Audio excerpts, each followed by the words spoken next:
नमस्कार दोस्तों, कैसे हैं आप सब। आशा करते हैं ठीक होंगे। आप सभी लोगों का अपने इस स्टूडेंट्स लाइब्रेरी यूट्यूब चैनल में स्वागत है।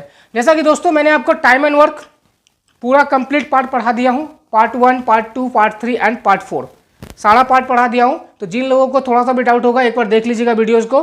4 पार्ट में सारे क्वेश्चन कवर कर लिया हूँ। ठीक है, आज हम आपको स्टार्ट करने वाले हैं एक नया चैप्टर जिसका नाम है प्रॉफिट लॉस। फिर से उसी तरह से पढ़ाएंगे पूरा बेसिक से, जिसको कुछ भी नहीं आता है वो भी सीखेगा। ठीक है, तो चलिए है ना, आगे बढ़ते हैं। पहला क्वेश्चन देखते हैं आज का, बिना टाइम को वेस्ट किए, क्योंकि टाइम बहुत कीमती चीज है ना। चलिए पहला क्वेश्चन देखते हैं कि बहुत आसानी से क्वेश्चन आपका स्क्रीन पे आ रहा होगा, देखिएगा कि पुनीत ने एक पुराना स्कूटर 4700 रुपये में खरीदा। बहुत बेसिक सा सवाल करेंगे हम लोग, एकदम बेसिक कवर करेंगे, फिर उसका पार्ट 2, एकदम कोई हड़बड़ाने का जरूरत नहीं है, एकदम बेसिक से। पुनीत ने एक पुराना स्कूटर 4700 रुपये में खरीद कर 800 रुपये इसकी मरम्मत में लगाए। यदि वह अब इसे 5800 रुपये में बेचे तो उसको कितना प्रतिशत का लाभ होगा। ठीक है, कुछ चीज़ें हम आपको अच्छे तरह से पहले समझाया है। फॉर्मूला नहीं है ना, फॉर्मूला नहीं है आपको, ये आप कुछ चीज़ समझिए। देखिए, अगर मैं आपसे कहूँ कि प्रॉफिट हो रहा है, प्रॉफिट अगर मैं आपसे बोलूँ कि प्रॉफिट हो रहा है, तो प्रॉफिट किस केस में होता है मेरे भाई बताइए। जहां पे सेलिंग प्राइस जो है वो ज़्यादा रहेगा किससे, कॉस्ट प्राइस से। सही है बात, यानी सेलिंग प्राइस में से कॉस्ट प्राइस को आप घटा देंगे, यानी विक्रय मूल्य में से क्रय मूल्य को घटाएंगे, तभी आपका बनेगा प्रॉफिट, या फिर उसी को हिंदी में आप लोग कहते हैं लाभ, यही चीज बनेगा। ठीक है, लॉस कब होता है, अगर किसी क्वेश्चन में आपको लॉस कब होगा, जब सीपी माइनस एसपी करोगे। यानी क्या, कोई सामान को जब आप जितने रुपए में खरीदते हो उससे अगर कम में बेचोगे ना तो क्या होगा, लॉस होगा। ये तो सबको पता होगा है ना, कि जितने में आप खरीद रहे हैं उससे अगर कम में बेच रहे हैं तो लॉस होगा। सपोज करिए मार्कर है, मैंने इसको 35 में खरीदा और मैं इसको बेच रहा हूँ 30 रुपये में, तो लॉस हो गया। सही है बात। इसी मार्कर को अगर मैं 35 में बाई कर रहा हूँ और इसी को मैं अगर 40 में सेल कर रहा हूँ तो मेरा प्रॉफिट हो गया, है ना। यही बात है, नॉर्मल चीजें। अब यहां से ये 2 चीज खत्म।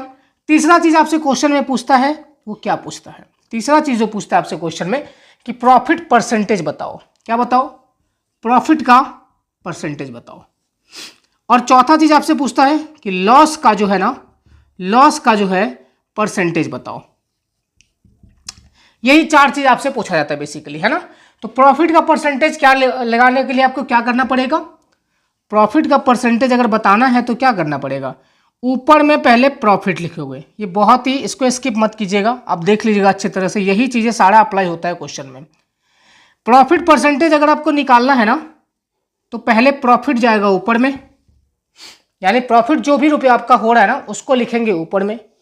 बाई का लिखते हैं कॉस्ट प्राइस, क्योंकि हमेशा प्रॉफिट और लॉस जो भी कैलकुलेशन होता है वो हमेशा ही किस पे होता है, कॉस्ट प्राइस पे। तो प्रॉफिट बाई सीपी और परसेंटेज का क्या होता है मेरे भाई, 100। क्या होता है, 100। Very good.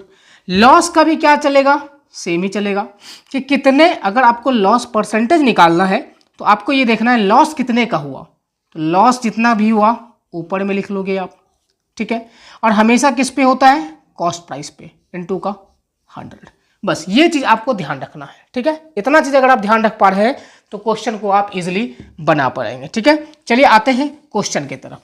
तो क्वेश्चन ने आपसे कहा है कि कॉस्ट प्राइस कितना है। ये देखिए कि एक स्कूटर खरीदा 4700 में, बहुत अच्छी बात है, 4700 में एक स्कूटर खरीदा, यानी कॉस्ट प्राइस है इसका, बहुत अच्छी बात है। 800 रुपया इसके मरम्मत पे खर्च किए, यानी रिपेयर करने के लिए 800 रुपये इसने खर्च किए इसके ऊपर में, और इसको बेच दिया कितने में, 5800 रुपये में। यानी मैं आपसे कहूँ सेलिंग प्राइस, तो 5800 रुपये में बेच दिया। अब आपसे पूछा जा रहा है कि बताओ उसको कितने प्रतिशत का लाभ होगा, है ना, कितने प्रतिशत का लाभ होगा। देखिए क्वेश्चन तो बहुत आसान है ना, लेकिन क्या होता है कैलकुलेशन में आप फंसेंगे। कैलकुलेशन अगर आपका ठीक ठाक नहीं है तो आप फंस जाएंगे, क्योंकि सारे के सारे इसके जो ऑप्शन है सारे के सारे किस में है, फ्रैक्शन में, है ना, वहीं पे फंस जाते हैं स्टूडेंट। देखिए पहली बात, आप जब खरीद रहे हैं 4700 में, सपोज करिए आपने एक स्कूटी खरीदा 4700 में, और उस स्कूटी में आपने कुछ 800 रुपये का काम भी करवाया। कितना का काम करवाया? 800 रुपये का। तो आपके लिए जो कॉस्ट प्राइस बनेगा ना, वो इन दोनों को जोड़ के बनेगा, क्योंकि आपने उस पर और खर्च किए हैं पैसे, राइट। तो 4700 में 800 जोड़ लो, कितना हो जाएगा? 47 4 51 4 5500 रुपये, 5500 रुपये। अब आपका ये कॉस्ट प्राइस हो गया कि 5500 रुपये में आपने खरीदा है इस चीज को। अब आप बेच कितने में रहो? बेच रहे हो 5800 रुपये में, 5800 रुपये में बेच रहे हो।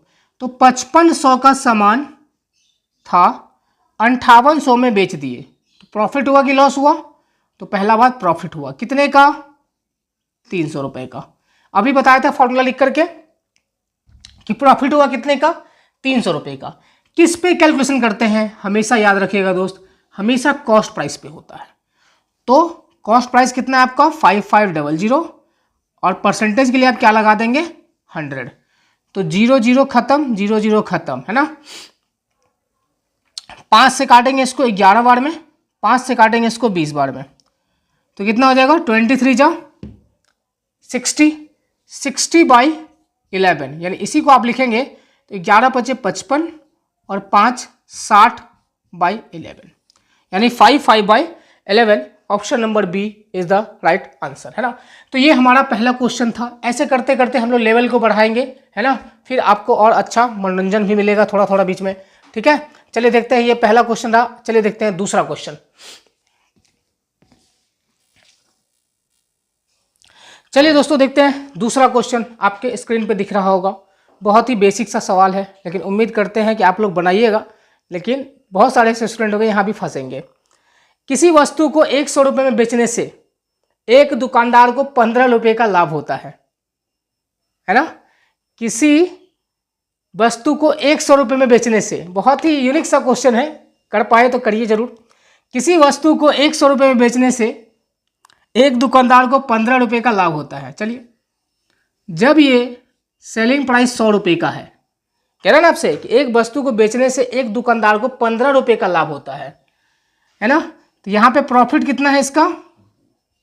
15 रुपया, है ना। तो आपसे पूछा है उसका लाभ प्रतिशत बताइए, आपसे पूछा है उसका लाभ प्रतिशत बताइए, है ना। ठीक है, क्वेश्चन में हालांकि है कुछ भी नहीं, लेकिन फिर भी चलिए देखते हैं। तो कोई सामान जो लोग एकदम बेसिक है उनके लिए क्वेश्चन है। आपने 100 रुपये में बेचा तो आपको 15 रुपये का लाभ हो गया, मतलब खरीदे कितना में होंगे आप? 85 रुपये में खरीदे होंगे इसको। यही तो मतलब है इसका कि 85 में आपने खरीदा, 15 रुपये का प्रॉफिट लिया, 100 रुपये में बेच दिया। आपसे पूछा है प्रॉफिट परसेंट, क्या प्रॉफिट परसेंट बताइए। तो प्रॉफिट परसेंट जो होता है क्या होता है? पहले प्रॉफिट लिखना है ऊपर में, तो प्रॉफिट कितने का? 15 रुपये का। कितने पे? यानी कॉस्ट प्राइस है ना, तो 85 पे, और इनटू का 100। बस इसको कैलकुलेशन करिए। 5 से 3, 5 से 17, और कुछ कटेगा क्या? नहीं। तो 300/17, 300/17।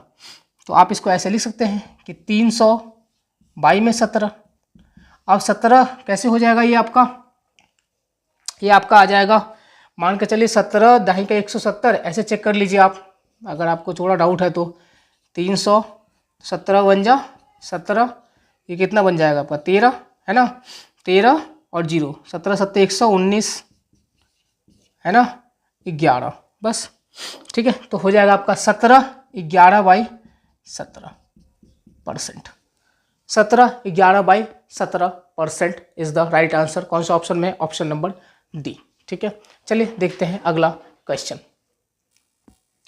चलिए देखते हैं एक और क्वेश्चन कि एक सोफे को 19,800 में बेचने से 10% लाभ होता है। सही है मेरे भाई, बहुत ही कॉमन क्वेश्चन है कि एक सोफे को 19,800 में बेचने से, यानी अगर मैं आपको बोलूं सेलिंग प्राइस, तो सेलिंग प्राइस कितना है? 19,800, है ना भाई। हम लोग बातें कम करेंगे और काम ज़्यादा करेंगे तो ज़्यादा अच्छा होगा। ठीक है, समय आपके लिए भी इम्पोर्टेंट है, हमारे लिए भी इम्पोर्टेंट है। एक सोफे को 19,800 में बेचने से 10% का लाभ होता है। अच्छा, अगर आप किसी सोफे को इतने में बेचते हो तो आपको 10% का प्रॉफिट होता है। कितने का? 10% का प्रॉफिट होता है। तो इसका कॉस्ट प्राइस आपको पूछ रहा है यहाँ पे। क्या पूछ रहा है? Cost price. अच्छा ये बताइए कि 10% का प्रॉफिट का क्या मतलब है? मतलब ये है प्रॉफिट कब होता है पता है? जब आप इस सामान को बेचे हो ना 19,800 में। या फिर मैं थोड़ा आपको डिटेल में समझाऊँ यहाँ पे। अगर मैं कहता हूँ यहाँ पे कि मैंने इसको कोई सामान को जब मैंने 200 रुपये में बेचा, ये मेरा सेलिंग प्राइस है, तो मुझे प्रॉफिट हो गया 20% का। कितना का प्रॉफिट हो गया? 20% का। तो ये जो सेलिंग प्राइस है ना दोस्त 200, जब आप दुकान में बैठे हैं, आप किसी को सामान बेचे तो आपने 200 रुपये लिए, यही बात है। तो 200 रुपये जो लिए ना, तो ये पूरे आपके थोड़े ना हैं, नहीं। क्यों? क्योंकि आपने तो इसमें कुछ अपना भी इन्वेस्टमेंट रखा हुआ है, अपना भी कुछ इन्वेस्टमेंट रखा हुआ है, तभी ना आप बढ़ा के कस्टमर को बेचे। तो आपका जो CP होता है हमेशा कितना होता है? 100% होता है। कॉस्ट प्राइस याद रखिएगा, हमेशा 100% होता है।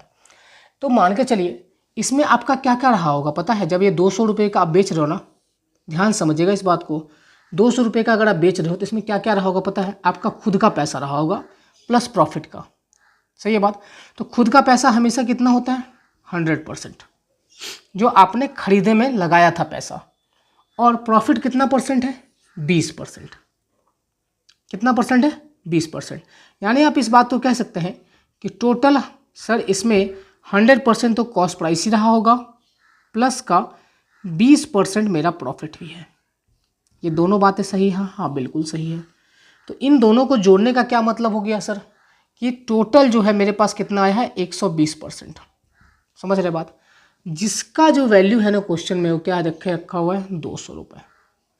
तो सिमिलरली इस केस में भी आप यही चीज़ कह सकते हैं ना कि 19,800 में जब मैं इसको बेच रहा हूँ तो मेरे को 10% का प्रॉफिट हो रहा है। तो इसका मतलब क्या है? इसमें 100% तो मैंने खुद का पैसा लगाया, प्लस मेरे को यहाँ पे 10% का प्रॉफिट भी हुआ, तो इसका भी 10% और।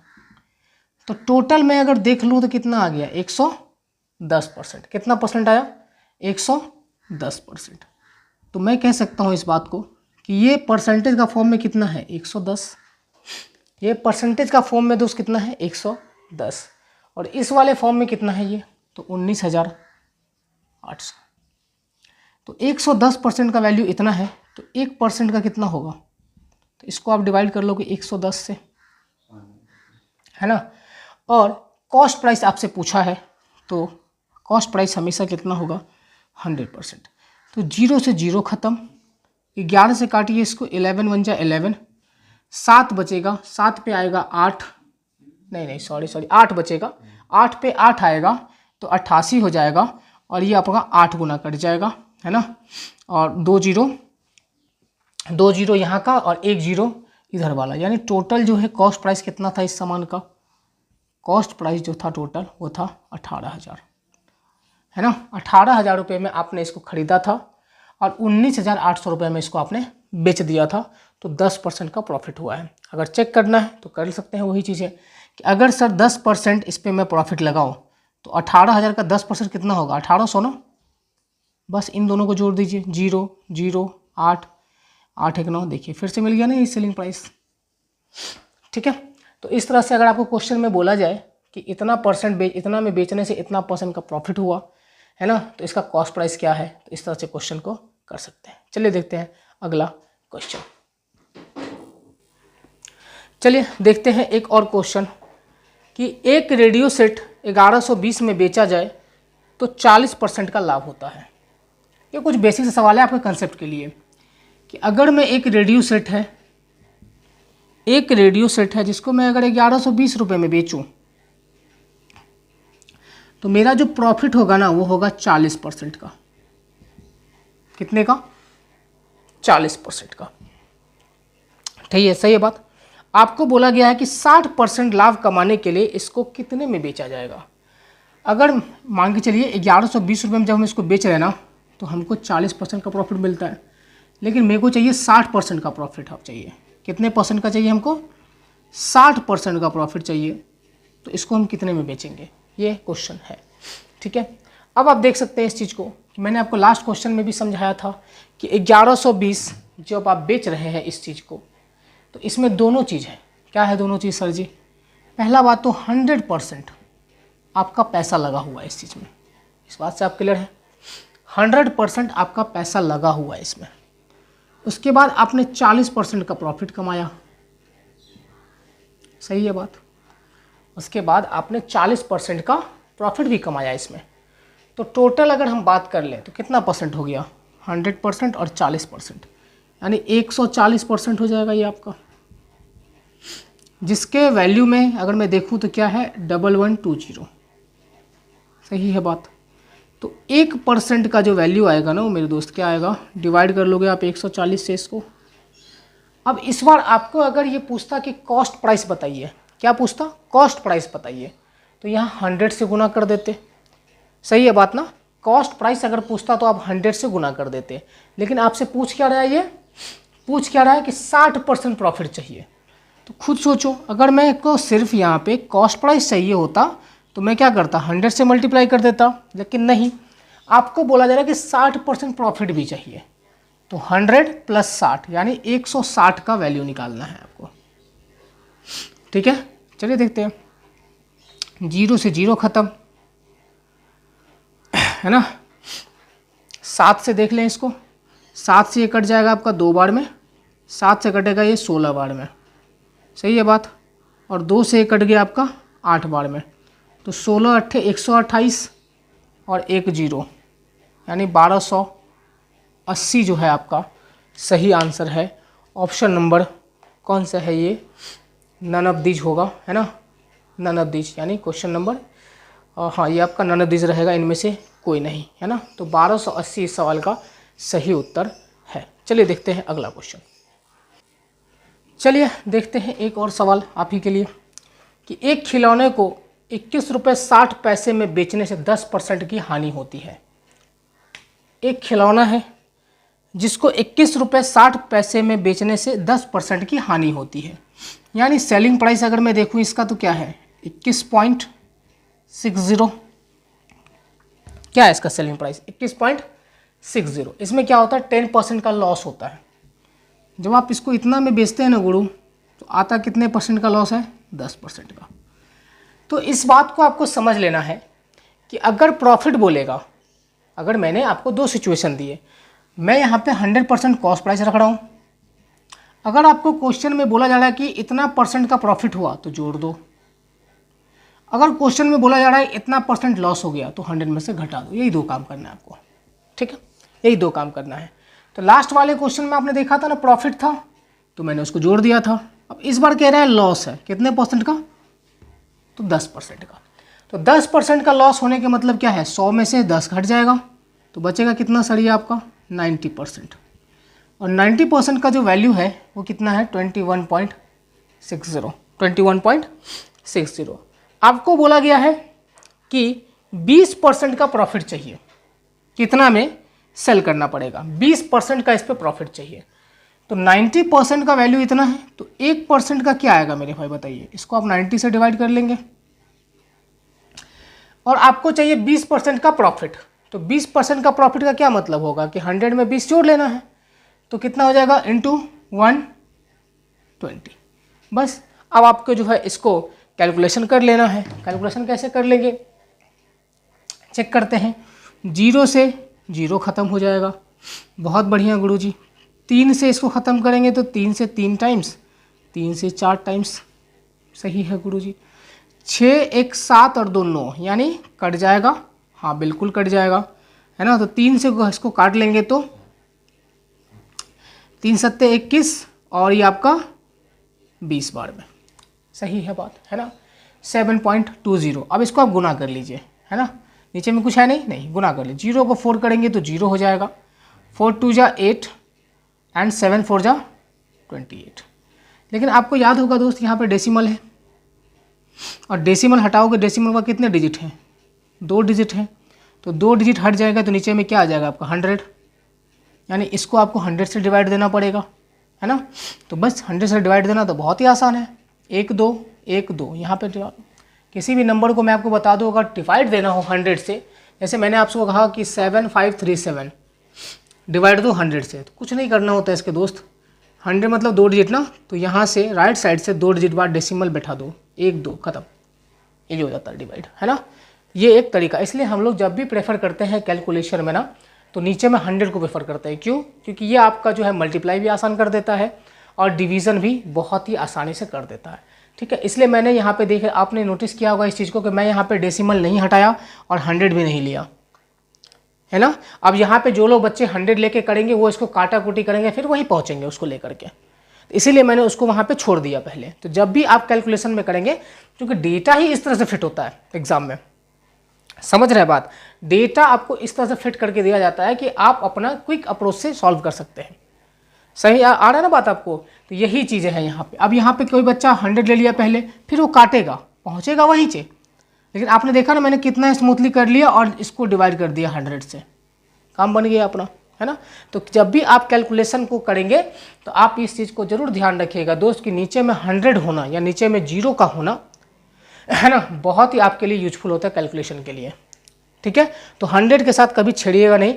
अगर ऐसा कुछ हो कि नहीं अब किसी से कुछ नहीं कट रहा है तभी काटना होगा 100, लेकिन 100 को नहीं काटिएगा। 100 आपका काम आसान करता है हमेशा, मल्टीप्लाई में भी और डिवाइड में भी। ठीक है, याद रखिएगा इस बात को। चलिए देखते हैं अगला क्वेश्चन। चलिए दोस्तों देखते हैं एक और सवाल, बहुत ही पॉपुलर सवाल है एसएससी के अंदर, बहुत ही पॉपुलर सवाल है। जिन लोगों का कंसेप्ट क्लियर होगा वो लोग भी थोड़ा बनाने का कोशिश करिएगा, लेकिन मैं इस क्वेश्चन के लिए आपको सबसे बेस्ट तरीका बताऊंगा, है ना। ये क्वेश्चन बार बार रिपीट होता है कि यदि 16 वस्तुओं का विक्रय मूल्य 20 वस्तुओं के क्रय मूल्य के बराबर है। आज थोड़ा मेरा साउंड थोड़ा कम है तबीयत की वजह से, तो डोंट माइंड, है ना। चलिए, यदि 16 वस्तुओं का विक्रय मूल्य 20 वस्तुओं के क्रय मूल्य के बराबर है तो विक्रेता को क्या होगा? 4% का हानि, 20% का लाभ, 20% का हानि या 25% का लाभ, है ना।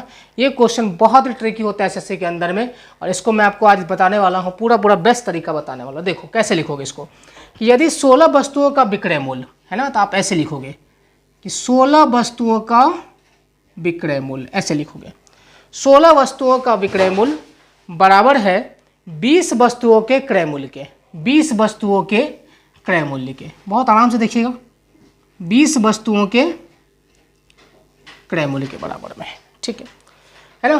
तो अब आप क्या करोगे बताओ?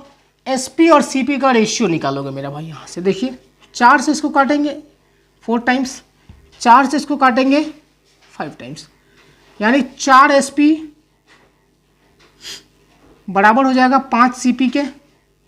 एसपी मतलब सेलिंग प्राइस, विक्रय मूल्य, और सीपी मतलब कॉस्ट प्राइस यानी क्रय मूल्य, है ना। तो यहाँ से अगर मैं बात करूँ एसपी और अपॉन सीपी का रेशियो, एसपी और अपॉन सीपी का अगर मैं रेशियो यहाँ से निकाल पाऊँ तो देखो एसपी के बगल में कौन है? 4। ये नहीं लिखना है आपको, उल्टा लिख देना है, इतना समझ लो।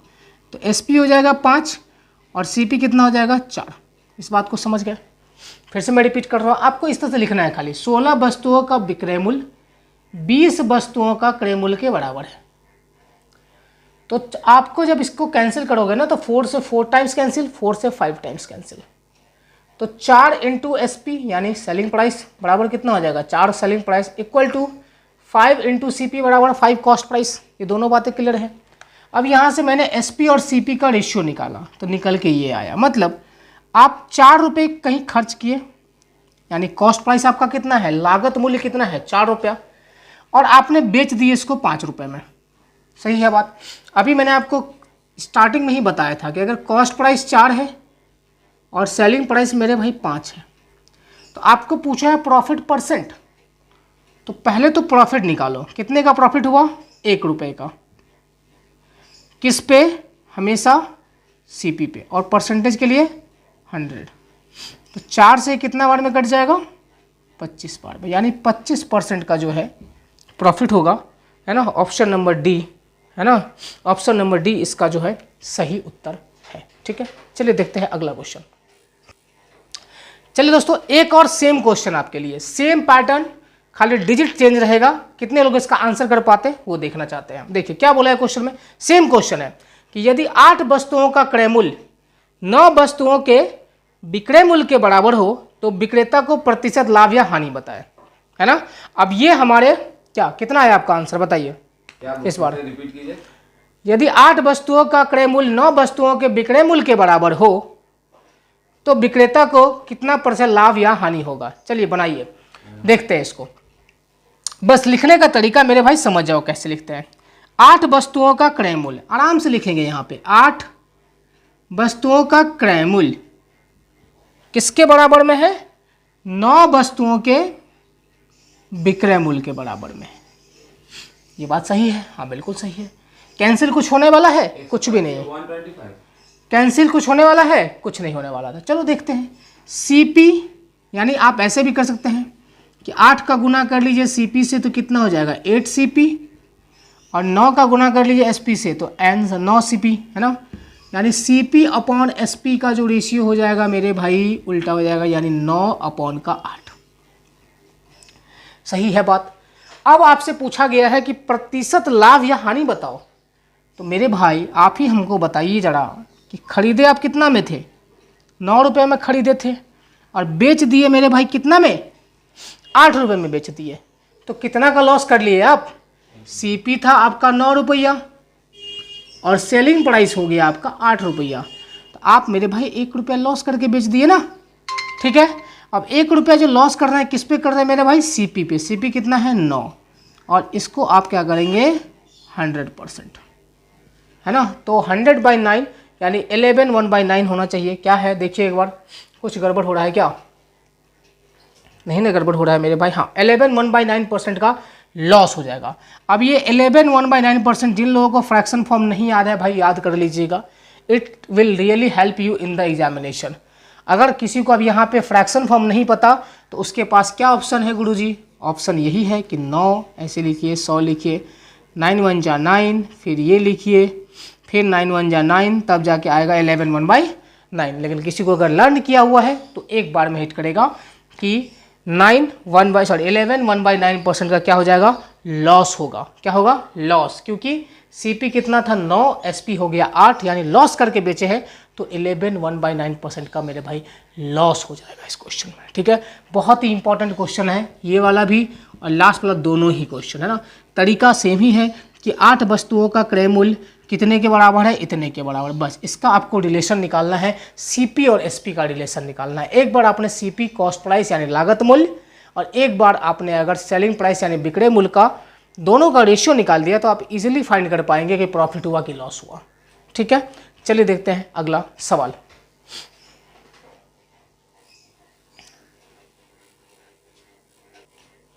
चलिए दोस्तों देखते हैं एक और सवाल। आज का ये लास्ट सवाल होने वाला है हमारा, है ना। होप कि आपको जो है बेसिक क्लियर होता रहेगा। देखिए क्या बोला है, किसी वस्तु का विक्रय मूल्य उसके क्रय मूल्य का 4/3 गुना है। ये ऐसे सवाल में बहुत सारे बच्चे फंसते हैं, है ना, कि किसी वस्तु का विक्रय मूल्य इसके क्रय मूल्य का 4/3 गुना है। किसी वस्तु का विक्रय मूल्य यानी सेलिंग प्राइस जो है ना, किसी वस्तु का विक्रय मूल्य इसके क्रय मूल्य का यानी क्रय मूल्य का जो है 4/3 गुना है। क्रय मूल्य जो भी रहा होगा यहाँ पे उसका ये 4/3 गुना है, 4/3 गुना, है ना। तो इसका मतलब आप ये भी समझ रहे होंगे बात को कि ये जो 3 है ना ये क्रय मूल्य होगा इसका, यानी कॉस्ट प्राइस होगा, है ना, कॉस्ट प्राइस होगा। और इसका जो गुना है ना ये ऊपर वाला 4 क्या है पता है आपको? सेलिंग प्राइस है। क्या ये? सेलिंग प्राइस है। तो खुद ही सोचो कि 3 रुपए का सामान था, 4 रुपए में बेच दिया तो कितने का प्रॉफिट हुआ? 1 रुपए का। किस पे होगा? 3 पे, है ना। और परसेंटेज के लिए 100, लेकिन जिनको परसेंटेज नहीं लिख रहा है 100 उनको खाली फ्रैक्शन फॉर्म याद होना चाहिए, कर लेंगे। तो बस 33 1/3% इस क्वेश्चन का सही आंसर होगा। ऑप्शन नंबर कौन सा है? डी, है ना। तो दोस्तों आज का ये था हमारा प्रॉफिट लॉस का एक सेशन था जहाँ पे हमने आपको पूरा बेसिक तरीके से पढ़ाया। इससे ज़्यादा कुछ बेसिक्स होता नहीं है मैथ्स में, प्रॉफिट लॉस में। तो आपसे रिक्वेस्ट रहेगा कि आप इसको एक बार अच्छे से समझ लेगा। जिन लोगों को समझ में आता है अच्छी बात है। इसका हम जो है पार्ट 2 कल आपको कवर करके देंगे जहाँ पे और अच्छे अच्छे क्वेश्चंस करेंगे। अगर वीडियो पसंद आया होगा तो शेयर और सब्सक्राइब जरूर करते रहिएगा, कर दीजिएगा। एंड कमेंट में अगर कुछ भी दिक्कत आए तो कमेंट जरूर करिएगा। जय हिंद, जय भारत।